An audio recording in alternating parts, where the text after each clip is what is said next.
Habari za leo, karibuni Pedo and Rose Stories. Leo ni siku ya ukimwi duniani.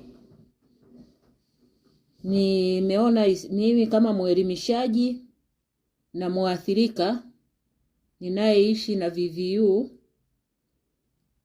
kwa zaidi ya miaka 30.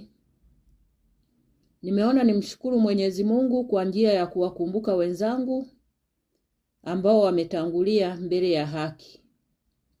Kwa hiyo nimewasha mshumaa huu ikiwa ishara ya upendo na mwanga uwaangazie mahali popote walipo huko mbinguni.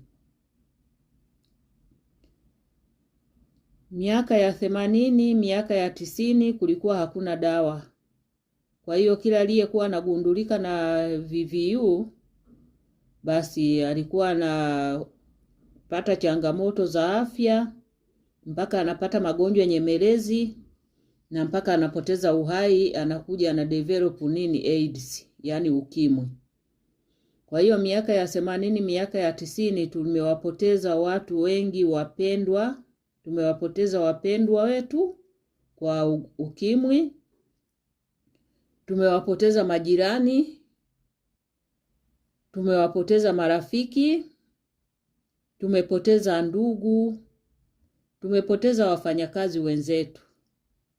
Yaani kwa janga hili la ukimwi, hakuna anayeweza kusimama akasema familia yake haijaguswa.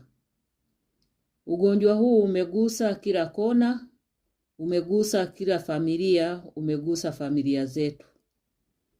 Kwa hiyo na mimi leo nimeona ni wakumbuke wenzangu, ndugu zangu, rafiki zangu, wafanyakazi wenzangu, mliotangulia mbele ya haki.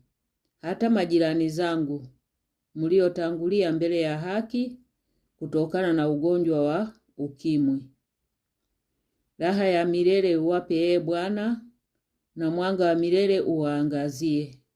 Wapumzike kwa amani. Amina. Raha ya milele uwape Bwana, na mwanga wa milele uwaangazie.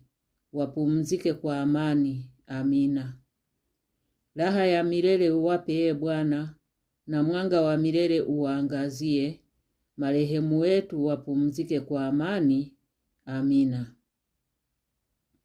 Ndugu zanguni, rafiki zangu, wanangu, wajukuu zangu, ukimwi bado upo. Yaani HIV